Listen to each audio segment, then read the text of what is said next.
दोस्तों ये real Skanda Purana book है। पिछले वीडियो पे हमने जहाँ तक पढ़ा था उसके बाद आज यहाँ से शुरू करते हैं। रियल रामायण, महाभारत, वेद, पुराण, कामसूत्र, उपनिषद, ये सब बुक अगर आप शुरुआत से पढ़ना चाहते हो तो इस वीडियो के नीचे चैनल के नेम या पिक्चर पे क्लिक करके प्लेलिस्ट में जाके पढ़ सकते हैं, या फिर चैनल का नाम कुछ अलग कुछ रोचक को यूट्यूब पर भी सर्च करके प्लेलिस्ट में जाके पढ़ सकते हैं।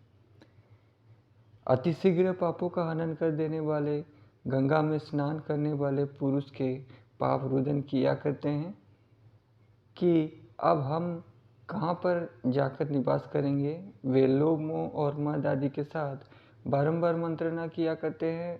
वे ये भी सोचते हैं कि हम सब ऐसा कोई विघ्न उपस्थित कर देंगे कि ये गंगा पर ना जाए और गंगा पर गया हुआ ये पुरुष हमारा फिर उच्छेद नहीं करेगा। घर से गंगा के अवगाहन करने के लिए गमन करने वाले पुरुष के कदम कदम में इसके शरीर से निराश होकर पाप भी गमन कर भागने लग जाते हैं। हे हरे, पूर्व जन्म में किए हुए पुण्य के ही प्रभाव से लोभादिक का त्याग करके और समस्त वर्णों के समूहों को हटाकर जो परम पुण्यात्मक पुरुष होता है वही गंगा पर पहुंचकर प्राप्त हुआ करता है। मूल रूप से अधुसंग वश में वाणिज्य से, सेवा से अथवा कामासक्त भी पुरुष गंगा में जो स्नान कर लेता है वो निश्चय ही दिव्यलोक को प्राप्त हो जाया करता है। बिना इच्छा के भी अग्नि का स्पर्श हो जाने पर वो जला दिया करता है। वैसे ही बिना इच्छा भी गंगा में स्नान करने वालों के पापों का गंगा भस्म कर दिया करती है, क्योंकि उसका ये प्रभाव अचूक होता है। ये जंतु इस संसार में तभी तक भ्रमण करता रहता है जब तक ये भागीरथी श्री गंगा का सेवन नहीं करता है। गंगा का भली भांति सेवन करके फिर ये जंतु संसार के क्लेश को कभी नहीं देखता है। जो भक्ति की भावना से भले प्रकार से संशय का त्याग करके भी गंगा के जल में स्नान कर चुका है वो मनुष्य के चमड़े से बंधा हुआ साक्षात देवता ही हो जाता है, इसमें संशय नहीं है। गंगा के स्नान करने के लिए उद्युक्त हो और मध्य में ही मन के मृत्युगत हो जाए तो ये भी गंगा के स्नान का पूर्ण फल प्राप्त कर लिया करता है, इसमें तनिक भी संशय नहीं है।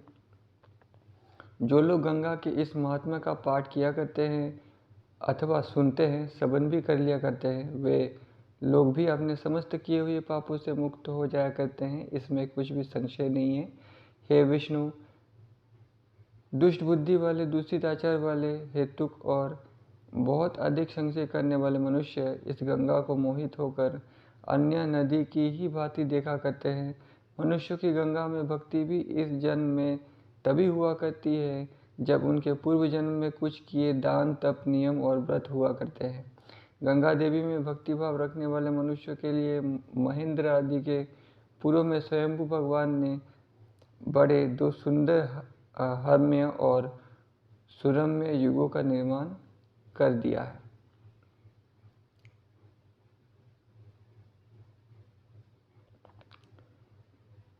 सिद्धियों के चिन्ह, अनेक स्पर्श लिंग प्रसाद जो रत्नों से रचित है एवं चिंतामणि गण भी ये सभी कलयुग के कलमशों से भीत होकर गंगा के ही जल के अंदर स्थित रहा करते हैं। अतएव अभिष्टों की सिद्धियों के प्रदान करने वाली गंगा का इस कलयुग में भली भांति सेवन करना चाहिए।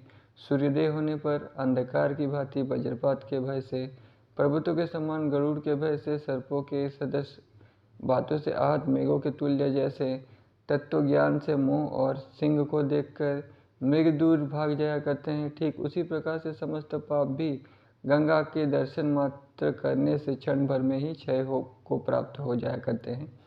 जिस तरह से दिव्य औषधियों से रोग, लोभ से सद्गुण और ग्रीष्म की उष्म सम्मति किसी अगाध हद के जल में मंजन करने से नष्ट हो जाया करती है, रुई का विशाल ढेर जो एक पर्वत के ही समान होता है, अग्नि के एक ही पतिंगा के क्षण भर में नष्ट हो जाया करता है, उसी तरह से गंगा के जल के स्पर्श मात्र करने ही से एक ही क्षण में निश्चय ही समस्त दोष नष्ट हो जाया करते हैं। क्रोध करने जैसे से तप और काम से मति अनय के विद्यमान होने से लक्ष्मी, दंभ और कौटिल्य की माया से धर्म नष्ट हो जाया करता है। ठीक उसी भांति गंगा के दर्शन से ही सब पाप विनष्ट हो जाते हैं।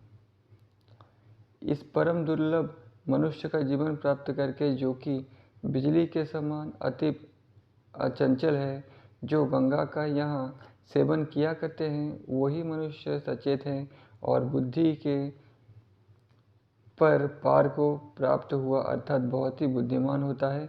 जो मनुष्य अपने पापों का विदुनन कर देते हैं, वही मनुष्य इस भूलोक में परम ज्योति स्वरूपिणी और सहस्त्र सर्पों के प्रतिमा वाली एक गंगा का दर्शन प्राप्त किया करते हैं।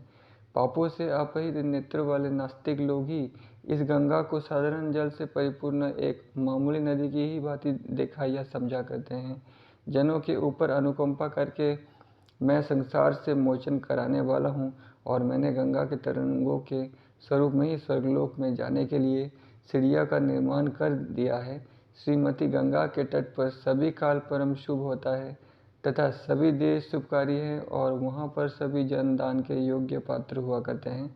जिस तरह समस्त यज्ञों में अश्वमेध, समस्त पर्वतों में हिमवान, सब व्रतों में सत्य का व्रत, संपूर्ण दानों में अभय का दान उत्तम माना जाता है।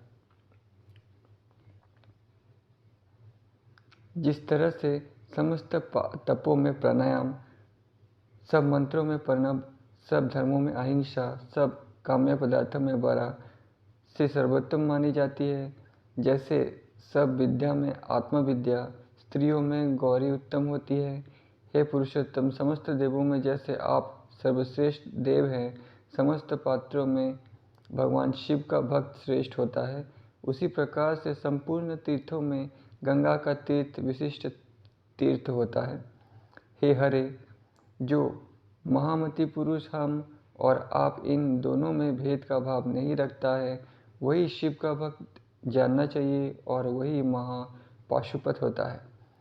पाप रूपी पाशु धूलिकण के लिए महाबत्या अर्थात जोरदार आंधी पापों के द्रुमों को काटने वाली कुल्हाड़ी तथा पाप रूपी ईंधन के लिए दावाग्नि, ये परम पुण्य वाहिनी गंगा है। अनेक रूपों वाले पितृगण सर्वथा गाथा का गायन किया करते हैं कि हमारे भी कुल में कोई ऐसा गंगा का परम भक्त गंगा में स्नान करने वाला जन्म लेगा, जो देवों को और ऋषियों को संतृप्त करके दीन, अनाथ और दुखियों को श्रद्धा से विधि पूर्वक गंगा के स्नान करके जलांजलि देगा। वे पितर लोग ये कहा करते हैं कि कभी कोई ऐसा भी उत्पन्न होगा जो शिव तथा विष्णु भगवान के समान भावना रखे तथा भक्ति से उनके मंदिर का निर्माण कराए और उस देवालय में समार्जन आदि करे। तो दोस्तों, ये उस समय के मंदिर के बारे में बोला जा रहा है। उस समय जो मंदिर हुआ करते थे वो बस एक स्टैचू होते थे, एक मूर्ति होते थे, ठीक है। तो उस समय उस स्टैचू के चारों तरफ कोई दीवार नहीं बनाता था, छत भी नहीं बनाता था और उसके अंदर कोई पंडित भी नहीं होता था। ये तो धीरे धीरे हुआ। कृष्ण ने भी ब्रह्मा और इंद्र का स्टैचू बनाया था, ठीक है, क्योंकि वही सनातन भगवान थे कृष्ण की नज़र में। किसी भी कामना से युक्त हो अथवा कामना से रहित हो या किसी भी तिर्यक योनि में रहने वाला हो, जो प्राणी गंगा तट के समीप में अपने प्राणों का परित्याग किया करते हैं, वो फिर कभी भी नरक का मुख नहीं देखा करता है। जो मनुष्य गंगा के तीर पर स्थित होकर अन्य तीर्थों की प्रशंसा किया करते हैं और गंगा को विशेष महत्व वाली नहीं मानते हैं, वे निश्चय ही नरक के गामी हुआ करते हैं। जो कोई मुझको या आपको देशभाव से देखता है, वो पुरुषों में महान अधम ही हुआ करता है। ऐसा प्राणी अपने पितरों के सहित अति घोर नरक में गमन किया करता है। 60 सहस्त्रगण सर्वथा गंगा की रक्षा किया करते हैं और जो भक्त नहीं होते हैं या पापी होते हैं, उनके यहाँ पर निवास करने में महान विघ्नों को किया करते हैं। तो गण कौन है? ये शिव के गण हैं, जो हमने शिव पुराण में पढ़ा था। जो गण दक्ष यज्ञ को ध्वंस करने के लिए गए थे, वही गण के बारे में कहा जा रहा है। काम, क्रोध, महामोह और लोभ आदि पैनेश्वरों से उनके मन का हनन किया करते हैं और स्थिति का अपनयन किया करते हैं। जो गंगा का समस्य ग्रहण किया करता है, वो मुनि है और महान पंडित है। उसको चारों पुरुषार्थ की प्राप्ति के लिए सफल ही समझना चाहिए।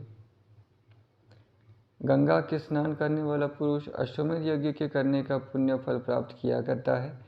वहाँ पर पितृगणों का तर्पण करता हुआ उनको नरकों के सागर से तार दिया करता है। जो निरंतर रूप से पुण्यात्मा 1 मास प्रयत्न गंगा का स्नान किया करता है, वो इंद्रलोक में जाकर जब तक वो इंद्र वहाँ पर रहता है निवास किया करता है। जो पुण्यात्मा 1 वर्ष तक निरंतर गंगा के पवित्र जल में स्नान करता है, वो विष्णु लोक में जाकर सुखपूर्वक निवास किया करता है। जो मनुष्य जब तक जीवित रहता है तब तक नित्य प्रति गंगा में स्नान करता है, उसको जीवन मुक्त ही समझना चाहिए और देह के अंत होने पर मुक्त हो जाया करता है। गंगा के जल में तिथि, नक्षत्र और पूर्वादि की कभी अपेक्षा नहीं करनी चाहिए। गंगा में तो केवल स्नान से ही मनुष्य संचित अर्घों का या अधोगति का विनाश कर दिया करते हैं। वो पंडित होते हुए भी महान मूर्खी है और अपनी शक्ति से युक्त होने पर भी वो शक्ति शून्य ही है, जो सुख से सेवन करने के योग्य भागीरथी के तट का समाश्रय नहीं लिया करता है। परम स्वस्थ रोग रहित आयु से क्या लाभ है और विकास से परिपूर्ण श्री से भी क्या प्रयोजन है, तथा उस विमल बुद्धि से क्या सिद्धि है यदि मनुष्य ने अपने जीवन में गंगा का सेवन नहीं किया। वाराणसी महिमा वर्णन। भगवान श्री स्कंद ने कहा है, महाभाग अगस्त्य। तो स्कंद अगस्त्य मुनि से पूछ रहे हैं, हे अगस्त्य, अब आप सुनिए, श्रवण कीजिए। वो राजा भागीरथी ने अपने पितामह का उद्धार करने की इच्छा वाले होते हुए भी श्री महादेव की आराधना की थी। राजर्षियों में परम श्रेष्ठ भागीरथी ने अपने पूर्वजों का, जो कि सभी ब्रह्म शाप से विशेष निर्दग्ध हो गए थे, उद्धार करने का निश्चय किया था और अपनी महती तपस्या से वो त्रिवर्तम गामिनी गंगा का भूमंडल में ले आए थे। तीनों लोगों के हित की महती कामना से राजा वहाँ से गंगा को लाए थे, जहाँ पर मणिकर्णिका थी। भगवान शंभु के आनंद कानन हरि का चक्र पुष्करिणी पर ब्रह्मेक सुक्षेत्र, जो कि लीला ही से मोक्ष का संपर्क था। दिलीप के वंशज राजा ने आगे आगे चलते हुए उस गंगा को प्राप्त करा दिया था, जहाँ पर निर्वाण के काशन से ये पूरी काशी इस नाम से प्रसिद्ध हुई थी। ये अभिमुक्त महाक्षेत्र इसलिए कहलाया गया है कि भगवान शंभु ने इसको किसी भी दशा में परित्याग करने योग्य परित्यक्त नहीं किया था। हे मुनि, पहले ही परम अनर्घ जात्य जाम्बुनत स्वयं हुआ था। फिर बारितर हित से यदि ये संगत हो गया तो अत्युत्तम बन गया है। ये चक्र पुष्करिणी तीर्थ पहले ही श्रेयस के प्रदान करने वाला था। इससे भी शंभु के मणि श्रवण भूषण से वो अधिक श्रेष्ठ हो गया था।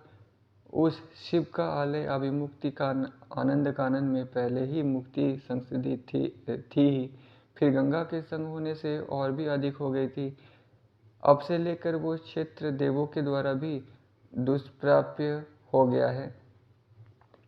अन्य कल्याणकारी कार्य तथा अन्य कार्य करके उन सब को क्षण भर समुक्षिप्त करके काशी संस्थित अमृत हो जाता है। उस काशी में वेदांत से जानने के योग्य के निदिध्यासन के बिना ही तथा सांख्य और योग के बिना काशी में संस्थित होने वाला अमृत हो जाता है। हे कुंभज, क्योंकि निर्मूल करने वाले ज्ञान के बिना भगवान शिव के प्रसाद से काशी में निवास करने वाला अमृत हो जाता है। यत्न से अथवा अत्यंत अयंत से काल से क्लेवर को त्याग करके तारक के उपदेश से काशी में संस्थित होने वाला अमृत हो जाया करता है। अनेक जन्मों में संस्थित प्राकृत गुणों से बद्ध भी अति संवेद के योग से काशीपुरी में संस्थिति करने वाला पुरुष अमृत हो जाता है। यहाँ पर अपने देह का त्याग कर देना ही दान होता है और देह त्याग ही तप है। यहाँ पुरी में रहकर देह का छोड़ देना ही बड़ा भारी योगाभ्यास है, जो कि निर्वाण और सौख्य का देने वाला है। एक महान दुष्कृत्यों वाला भी भार के वहन करने वाला पुरुष काशी में उत्तर वहाँ गंगा को प्राप्त करके हेला ही से अपने शरीर का त्याग करके श्री विष्णु भगवान के परम पद को प्राप्त हो गया था। यम, इंद्र और अग्नि जिनमें प्रमुख थे, ऐसे देवगण मुक्तिपथ के उन्मुखों को देखकर सभी सबका समालोकन करके पहले इस पुरी की रक्षा किया करते थे। सम्मति का खंडन करने वाली महाशिरूपा 80 को प्राप्त करके देवों ने दुष्टों के प्रवेश को रोकने वाली धुनी का निर्माण किया था। वहाँ पर क्षेत्र के समागत विघ्नों का निवारण करने वाली वरना की रचना की थी। सूर्य ने दुराबारियों की शुभ प्रवृत्ति की निवृत्ति करने वाली वरना को 80 दक्षिणात्तर दिग्भाग में किया था। क्षेत्र की मोक्ष के निक्षेप की रक्षा करके ही वे निवृत्ति को प्राप्त हुए थे। क्षेत्र के पश्चात दिग्भाग में शशि शेखर भगवान ने स्वयं रक्षा के लिए देहलिपि नायक को नियुक्त किया था। कृपालु विश्वनाथ के द्वारा जिनके प्रवेश की अनुज्ञा प्राप्त हो जाती थी, उनके प्रवेश को ही वे होने देते थे और दूसरों का नहीं होने दिया करते थे। इस अर्थ में मैं एक पुरातन इतिहास कहूँगा जो परम आश्चर्य करने वाला और काशी की भक्ति बढ़ाने वाला है। किसी प्रकार से काशी में प्रवेश प्राप्त करके भी हे घटोद्भव, उसकी अस्थियाँ विश्वेश्वरी आज्ञा के बिना उसी क्षण में बाहर चली जाया करती है। इस प्रकार से कोई प्राणी धर्म के अनुशंक से काशी में प्रवेश प्राप्त करके भी उस पुण्य क्षेत्र के फल को प्राप्त नहीं किया करता है और उसी क्षण में बाहिर हो जाता है। इसीलिए इस काशीपुरी के निवास करने में श्री विश्वनाथ भगवान की आज्ञा ही मुख्य कारण है, जहाँ पर अशी और वरण ये दोनों क्षेत्र की रक्षा करने वाली कर दी गई है। हे महामुनि, तभी से आरंभ करके ये पूरी वाराणसी इस नाम से विख्यात हो गई है। ये काशी असी और वरना इन दोनों का संगम प्राप्त करने वाली हुई है। यहाँ पर ये वाराणसी करुणामय दिव्य मूर्ति है, जहाँ पर देहधारी सुखपूर्वक अपने देह का उत्सर्ग करके सहस विश्वनाथ की दिशा के तेज में प्रवेश करके रूप से उस विष्णुता की पदवी को धारण किया करता है। हे जंतु, तू बहुत से श्रेष्ठ तीर्थों में उत्पन्न हुआ और मृत्युगत भी हुआ है, किंतु कभी भी विभंजन करके तुझे शांति नहीं हुई है। वाराणसी कहती है, यहाँ पर मृत्यु हुआ, अब अमृतत्व की प्राप्ति करके मेरे बल से स्मशानन अर्थात शिव हो जाएगा। अन्य जल में पतित होकर द्विजन्मा देवादि के भाव को प्राप्त होता है। इस काशीपुरी में उस प्रकार की बात नहीं है। ये एक अत्यंत विचित्र बात है कि यहाँ पर एक बार पतित हुआ फिर उत्थान को ही नहीं प्राप्त किया करता है। चाहे कोई पुलका सज्जन भी क्यों नहीं, फिर ब्राह्मण की तो बात ही क्या है। पुरहा पुरारी की यह ऐसी पुरी है जो संसार रूपी सागर का पलरा पार या तट रूप है। जिस पुरी में परम पौरुष अर्थ की इच्छा करता हुआ वो पौर परंपरा सिद्धि को प्राप्त करा देता है। मनुष्य दूसरे तीर्थों का सभी ओर से अवगाहन करके इस कलुषित शरीर का त्याग करके दिव्यलोक में देव हो जाया करता है। इस वाराणसी के परिसर में तो अपने देह का त्याग करके फिर देह दशा की प्राप्ति के लिए भी संदेह भाग हो जाया करता है। ये वाराणसी योग के बिना भी समर सिकरी से अयोगी जनों के तपों का हनन करने वाली है। यह उस तारक मंत्र को श्रवण का गोचर कराती हुई उस ब्रह्म का दर्शन करा दिया करती है, जिससे फिर दूसरा जन्म ही नहीं हुआ करता है। इस वाराणसी के परिसर में समस्त अभिष्टों का जनन करने वाले और धर्म अर्थ काम का नीले स्वरूप शरीर का त्याग करके बड़े ही हर्ष की बात है कि परम हिष्ट होकर किसी भी अभिष्ट पद की इच्छा करके उसका लाभ होता है और भूल को भी प्राप्त कर लेता है, जिसको कि शून्य नहीं प्राप्त हुआ है। परम सुकृत का भाजन इस इष्ट देह को लेकर पुनर्जन्म के अब वर्णन करने वाले प्रभु ने निर्वाण मात्र ही प्रदान किया है। वनितार्थ का भाजन कराने वाले विलोचनधारी के द्वारा निश्चय ही काशी के निवास करने वाली जनता वंचित हो गई है।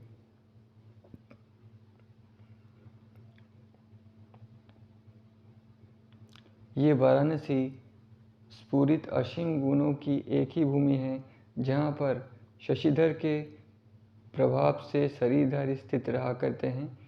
सब गरल धारण करने वाले गले पे हैं, ललाट में अक्षी युज है और वामार्ध में सुंदर शरीर वाले, किंतु अंत में फिर वे सब तनु रहित होते हैं। ये आनंद कानन पहले ही सुख प्रदान करने वाला है, उसमें भी चक्र सर्पनी कर्णिका है। स्वर्ग नहीं की संगति से ये विश्वनाथ का परमास्पद हो गया है। यहाँ पर ऐसा क्या है जो विमुक्ति के लिए ना हो, अर्थात सभी विमुक्ति देने वाले हैं। यहाँ पर वाराणसी सरिताओं से परम वरिष्ठ हैं और संवेद के खेत की जननी देव नहीं शोभा से सुसंपन्न है। अचल और अमल मोक्ष की लक्ष्मी से युक्त ये विश्राम की भूमि है। ऐसी इस पुरी का त्याग करके ये मूढ़ जंतु क्यों दुख पाया करता है? क्या तुहे जंतु गर्भ में उत्पन्न कष्ट को भूल गया है? और क्या तूने यमराज के दूतों के द्वारा बंधन और ताड़ना को भुला दिया है? तू महान मूढ़ है कि भगवान शंभु के अनुग्रह से काशीपुरी को प्राप्त करके हाथ में स्थित मुक्ति का त्याग करके क्यों जप रहा है? अन्य समस्त तीर्थों कलुषों का हरण किया करते हैं और तुरंत ही श्रम प्रदान किया करते हैं और बहुतों को स्वर्ग में भी पहुंचा दिया करते हैं, परंतु ये वाराणसी जल पान अपगाहत विधान पूर्वक देह त्याग के द्वारा मूल का ही नाश कर दिया करती है। काशीपुरी के परिसर में मणिकर्णिका में देहधारी देह का त्याग करके दूसरा ही कलेवर प्राप्त किया करते हैं, जो कि भाल में विलोचन वाला होता है और जिसके कंठ में नीलिमा का शोभा हुआ करता है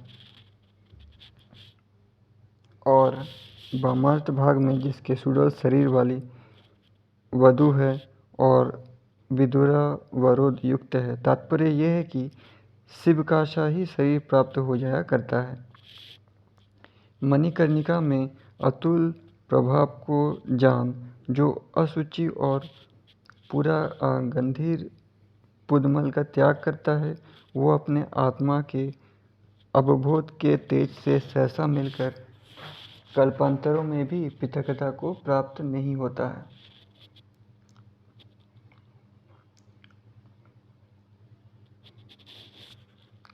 रागादि दोषों से परिपूर्ण मन और इंद्रियों वाले जो लोग इस अतुल एवं दिव्य महान प्रभाव वाली काशी को दूसरे ही तीर्थों के समान परिकल्पित किया करते हैं, वे महापापी हुआ करते हैं। उनके साथ भाषण नहीं करना चाहिए, ना ही करना चाहिए। हे मूढ़, ये वाराणसी कामदेव को भस्म कर देने वाले भगवान शिव की परम प्रिय राजधानी है। इसका परित्याग करके दिगंबरों में कहाँ गमन कर रहा है? इस अजय आद्य के सुलभ इस महालक्ष्मी को प्राप्त करके भी जो स्थिर मोक्ष के प्रदान करने वाली लक्ष्मी है, फिर उस स्वभाव से चपत लक्ष्मी को प्राप्त करने की क्यों कामना किया करता है?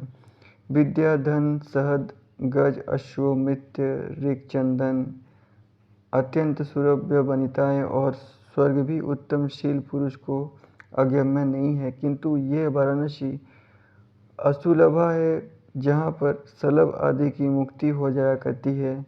एक बार दाता ने तुलना का परिज्ञान प्राप्त करने के लिए तुला में तराजू वैकुंठ मुख्य जिनमें है ऐसे समस्त भुवनों और काशीपुरी को रखा था, तो वे सब भुवन जिनमें वैकुंठ भी था लघु हुए थे और पुरुषार्थ चतुष्टय की ये काशीपुरी गुरुत्व से युक्त सिद्ध हुई थी। काशीपुरी में अधिवास करने वाला मनुष्य भी यहाँ पर आरोप्यमान एक रुद्र के समान मान्य हुआ करता है। अनेक उपसर्गज और सर्गज दुखों के भारों के कर्मों का अवलोकन करके वो परमेश के धाम में प्रवेश किया करता है और वहाँ पर ही निवास करता है। इस काशीपुरी में स्थित अपायों वाले और जन्म तथा मरण के क्लेशों का निवास स्थान का त्याग करके उसे क्यों नहीं ग्रहण करते हो? बहुत तेज के स्वरूप वाले और स्थिरतर परानंद के सदन को ये महामूढ़ जंतु फूटे हुए फांसी के पात्र से बदल सा रहा है। बहुत ही आश्चर्य और खेद की बात है, ये लोग शोक का इस संसार में क्यों सहन कर रहा है। अत्यंत ही दुख है कि यह हतबुद्धि वाला मनुष्य विपदाओं के द्वारा रूप निश्चिंत मृत्यु से युक्त और दसित धन वाले शहरों से ये रात दिन विपत्तियों को सहता ही रहा करता है, जबकि इस भूमि में काशीपुरी जैसा क्षेत्र विद्यमान है जहाँ साक्षात शिव विराजमान रहते हुए ये कहा करते हैं कि काशी में निधन हो जाने पर वे कान में कुछ अर्थात तारक मंत्र कह दिया करते हैं, जिसके प्रभाव से वो पुनः माता की उदर दरी में प्रवेश ही नहीं किया करता है, अर्थात पुनः उसको गर्भ में निवास करने की यंत्रणाएं नहीं सहनी होती है। काशी में वास करने वाले मनुष्य स्वन में चरण करने वाला हो, दूसरे तीसरे दिन में भोजन वाला हो या वायु का ही भजन करके जीवित रहने वाला हो, स्वतंत्रता से विरोचन करने वाला हो, जितेंद्रिय हो, तो उस काशीपुरी के निवास करने वाले पुरुष में विशिष्टता हुआ करती है। काशी में जिनका अंत होता है वे चाहे दुष्कृत करने वाला हो या सुकृतात्मा हो, उनकी कोई भी विशेष गति यहाँ पर नहीं होती है। किस तरह से ऊपर भूमि में बोए हुए भी बीज अंकुरित नहीं होते हैं, उसी तरह से उनके कर्मों से जनित बीजों का भगवान शंभू की दृष्टि से भस्म हो जाने पर कोई भी अंकुर नहीं रहा करता है। शशक, बक, शुक, वृक, जम्बुक, तुरंग, उरग, बानर और नर, हे गिरिजे, काशी में मृत्युगत होने पर ये सभी परा मृत्युत्व को प्राप्त हो जाया करते हैं। हे गिरिंद्रेज, अरुद्र, रुद्राक्ष और फणींद्रों के भूषण तथा त्रिपुंड अर्धचंद्रधारी भूमि में स्थित काशी के निवासी मेरे पार्षद ही माने गए हैं। इस काशी में जितने भी जंतु निवास किया करते हैं, वे जलधारी हो या स्थल पर रहने वाले हो, जो कि ऋष, जम्बुक आदि है, वे सब के सब उतने ही मेरे अनुग्रह से रुद्र देहावसान को प्राप्त करके मुझ में ही अनिष्ट हो जाया करते हैं। हे वशिष्ठ, रुद्र हे जो देवलोक में देव कीर्तित किए गए हैं, जो बातें सब अंतरिक्ष में हैं, और हे प्रिय जो इस भूमंडल में अन्वेषण है, पूर्व पश्चिम प्रत्येक और उत्तर दक्षिण दिशाओं में 10-10 रुद्र स्थित होते हैं। वेद वादियों के द्वारा जो ऊर्ध्व दिशा में स्थित रुद्र पढ़े जाया करते हैं और जो असंख्यात सहस्त्र इस भूतल के मध्य में रुद्र है, उन सबसे अधिक रुद्र स्वरूप वाले जंतु काशी में है। हे घटाधभव, ये काशी रुद्र का आवास स्थल है, इसीलिए इसको सविमुक्त कहा गया है। इस कारण काशी में स्थित वर्णों का और वर्णेतर आश्रमों का भली भांति अर्चन करके, चाहे वो श्रद्धा से किया जाए अथवा ईश्वर की बुद्धि से किया जाए, मनुष्य रुद्र की अर्चा का पुण्य फल प्राप्त करने का अधिकारी हो जाया करता है।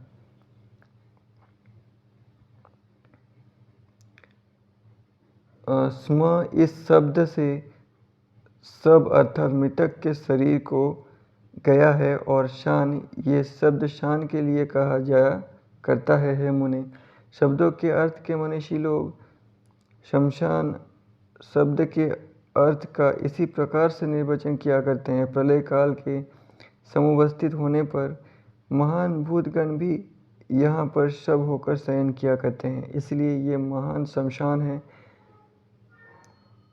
यहाँ पर लय के समय में ये भूमि जल में लय को प्राप्त हो जाया करती है। ये जल उर्वी के बदन की परमिग्र कंदराओं में चला जाया करता है, महान तनुपाल वायु में लीन होता है और सदागति अर्थात वायु आकाश से लय को प्राप्त हो जाया करता है। ये व्योम भी अहंकार में लीन होता है और 16 विकारों से संयुक्त वो भी बुद्धि संयक महान में लय को प्राप्त होती है। ये महत्व बुद्धि और प्रकृति के मध्य में गमन वाला है। वो त्रिगुणमयी प्रकृति निर्गुण पुरुष में जब गुहित होकर स्थित रहा करता है। इस 25 और तम से पर देह गेह का पति महापुमान जीवक है।